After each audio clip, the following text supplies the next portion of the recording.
Hi, and welcome to my my cold garage. My truck's too long for the garage because I got too much junk in here, and it hangs out, keeps me cold. It's only about 27 today, which what a surprise. So I got the heater running. Ignore the noise. I wanted to give you an update. If you watched my other video on the headers, something that's happened to me in the past, and I want to make sure that anybody that has an older model Ford with these EEC systems, so we're talking in the 80s up to the mid-90s. Basically, if you're driving down the road after you've done work on the vehicle, or before, even if you've done work, and if you get a stutter, basically, if you get a miss and it's at low RPM, it's like a light throttle type thing. It's like when you're riding behind a car, you guys are both doing about the same speed. Maybe you're doing 55, 60 miles an hour, and that car in front of you starts to, there's a little bit of room developing between you two, or you're just starting up a slight, very slight rise on the road, and you go to give it just a little bit of gas, the vehicle shudders. There's a problem that all these have, and I'll tell you what it is. If you run your codes, it's going to say something about insufficient EGR flow. That insufficient EGR flow can only be caused by a few things, and one of them is there's a valve that tells, once the vehicle's warm, the computer tells it to send vacuum through this valve to the EGR valve and allow EGR flow. Well, the problem is whenever you're doing work on a lot of these older, now these trucks are getting much older, and the cars too. This happened to me on a couple of Lincoln Town cars I own, and then of course this truck. Those coffee cans that are on the vehicles, remember the old Fords? I'm talking about these too. They always had those big coffee cans that were used as vacuum reservoirs. Well, they rust out, and they rust out usually underneath, so you can't see them.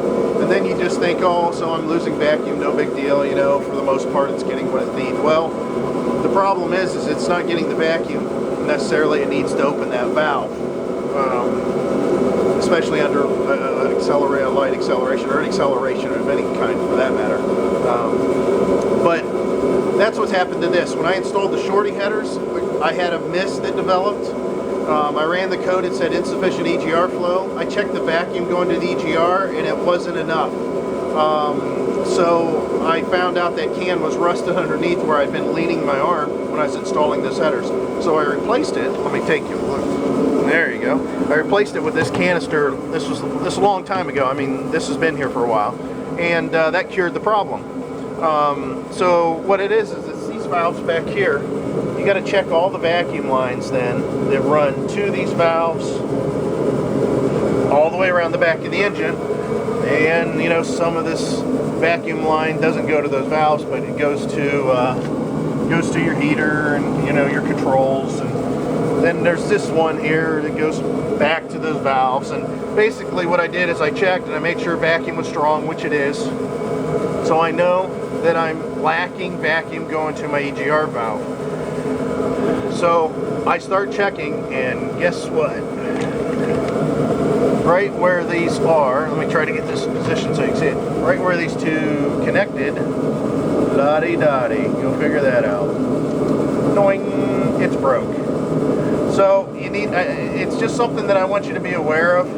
I'm just going to slip over some hard plastic vacuum line that I have that won't collapse. The vacuum line is it's a clear hard plastic. And what I'm going to do is I'm going to slip these two together as close together as I can, so they don't so they have very little gap in between them. I'll cut them straight so they're straight on each other. That way there's no chance of that collapsing. That's why these are hard, so they don't collapse, and they don't deteriorate as much as the old rubber ones. But anyways, I wanted you to be aware that if you've got a stutter after you've done work on your vehicle, go ahead and assume that everything that you installed, like in my case the headers, well, the first time it happened I installed headers, the cold air intake, that bigger exhaust, cheap ignition box, and that stutter showed up. But luckily I had an idea of what it was because of what I've dealt with in the past with those Lincolns, and one Mustang that I owned also. But anyways, just to let you know, if you get some sort of a miss and you've got a Ford and you've got those, I don't think they're called IAC, they're not IAC valves, that's idle air control, it's something else. But anyways, if you have those valves and they have vacuum lines running to them, on the Lincolns they're like on the fenders.